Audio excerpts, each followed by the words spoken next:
Hello students, आइए आज के वीडियो में सुनते हैं धर्मवीर भारती जी की कविता गुलाम बनाने वाले।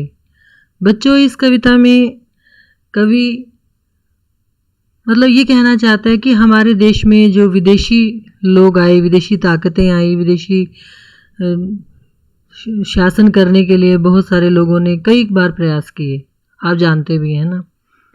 और वो एक बार नहीं, कई बार कई तरीकों से हमारे देश में आए हैं। छोटी सी कविता है। और भी पहले वे कई बार आए हैं, एक बार जब उनके हाथों में भाले थे, घोड़ों की टापों से खैबर की चट्टानें कांपी थी। यानी कि एक बार जब विदेशी आक्रमणकारी हमारे देश में आए थे, आपने हिस्ट्री में शायद पढ़ा भी होगा कि यवन, शक, हून आदि जातियों के जो लोग थे वो हमारे देश में उन्होंने आक्रमण किया था। और वो घोड़ों पर सवार होकर खैबर का दर्रा, आप जानते हैं भारत और अफ़गानिस्तान के बीच में जो खैबर का दर्रा है, वहाँ से वो लोग आए थे। और जिस ढंग से उन्होंने हमारे देश पर आक्रमण किया था, तो वो खैबर दर्रे की जो चट्टानें थी वो कंपाने लगी थी। एक बार जब भालों के बजाय उनके हाथों में तिजारती परवाने थे। तिजारती मतलब व्यापारिक, परवाने मतलब संदेश, चिट्ठियाँ, और बगल में संगीनें थी। कि एक बार तो वो तब आए जब उन्होंने भालों से, घोड़ों के ऊपर सवार होकर, सेनाओं के माध्यम से कह लीजिए कि हमारे देश पर आक्रमण किए, ठीक है ना। दूसरी बार जब वो आए, तो दूसरी बार नहीं कहेंगे, मतलब उसके बाद जब वो आए तो उनके हाथ में भाले नहीं थे, बल्कि वो व्यापारिक चिट्ठियाँ लेकर हमारे देश में आए। यानी कि उन्होंने, आप जानते हैं कि अंग्रेज़ जब हमारे देश में आए थे तो पहले उन्होंने हमारे देश में व्यापार प्रारंभ किया, ठीक है। तो वो बड़े चुपके से हमारे देश में आ गए।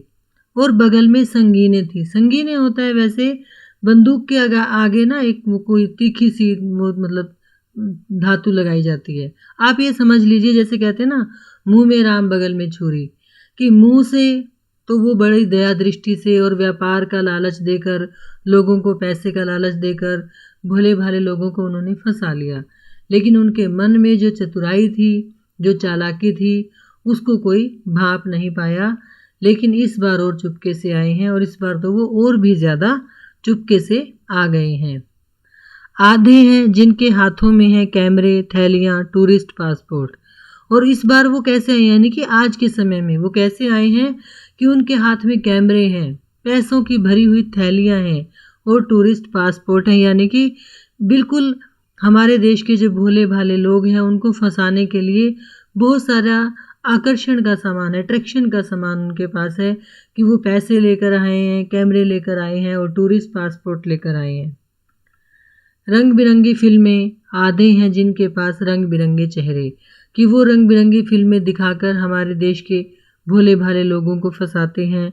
और आधे तो ऐसे भी हैं जिनके चेहरे भी रंग बिरंगे हैं। यानी कि उनके चेहरे से देखकर आप अंदाज़ा नहीं लगा सकते कि वो किस तरह के लोग हैं और उनके मन में क्या है, जिनको वे हुक्म के मुताबिक बदल सकते हैं। यानी कि जब उनको अपने देश से कोई आदेश मिलेगा तो वो अपने चेहरे का रूप बदल लेंगे। यानी कि देखने में तो वो सीधे साधे हैं, लेकिन जैसे ही उनको कोई आदेश मिलेगा तो वो अपना स्वरूप बदल लेंगे। दो आने वाले दूर किसी नगरी में छिपे हुए पैम्फलेट। दो आने में जो पैम्फलेट छपते हैं ना, किसी दूर नगरी से छपवाकर वो पैम्फलेट यानी विज्ञापन ले आए हैं। रोटी और पैम्फलेट के ढेरों में ढक ढक कर आई हैं दूर किसी नगरी में ढली हुई जंजीरें। जंजीरें कौन सी? गुलामी की। यानी कि रोटी का लालच दिया और उन्होंने उन पैम्फलेट, यानी कि आप समझते पैम्फलेट क्या होते हैं। हमारे घरों में कई बार किसी भी चीज़ का विज्ञापन, कोई नया होटल खुलता है, कोई नई दुकान खुलती है, कोई ज्वेलरी शॉप है, कुछ भी ऐसा, उसके विज्ञापन के लिए पैम्फलेट हमारे घरों में आते हैं, है ना। इसी तरह से किसी दूर नगरी में छपे हुए पैम्फलेट वो हमारे घरों में डालते हैं या हमें दिखाते हैं, हमें अट्रैक्ट करते हैं। और उनके माध्यम से वो हमें लालच किस चीज़ का देते हैं? रोटी का, यानी कि नौकरी का। पैम्फलेट के ढेरों में ढक ढक कर दूर किसी नगरी में ढली हुई जंजीरें। और उनके साथ क्या है? उन पैम्फलेट के जो ढेर हैं और वो जो रोटी का लालच है उसमें ढक कर क्या आया हुआ है? दूर किसी नगरी में जो गुलामी की जंजीरें हमारे लिए बनाई गई हैं, वो इस तरीके से हमारे देश में आ रही हैं।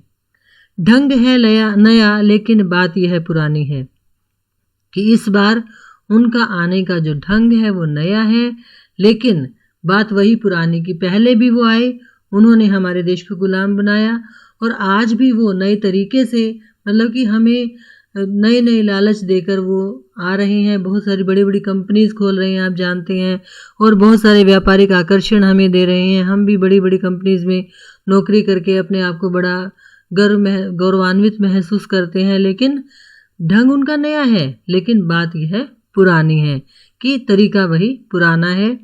घोड़ों पर रखकर या थैली में भरकर, या रोटी से ढककर या फिल्मों में रंगकर, वे जंजीरें केवल जंजीरें ही लाए हैं। यानी कि चाहे वो घोड़ों पर बैठकर आए, यानी कि आक्रमण करें, या पैसों की थैलियां भर भर कर हमारे साथ व्यापार करें, या फिर रोटी का नौकरी का लालच देकर, या रंगीन फिल्में दिखा दिखाकर हमें अट्रैक्ट करके, हमें आकर्षित करके वो कैसे भी मना लें, किसी भी तरीके से हमें अपने जाल में फांस लें, लेकिन वो लाए क्या हैं? जंजीरें। और वो कौन सी जंजीरें हैं?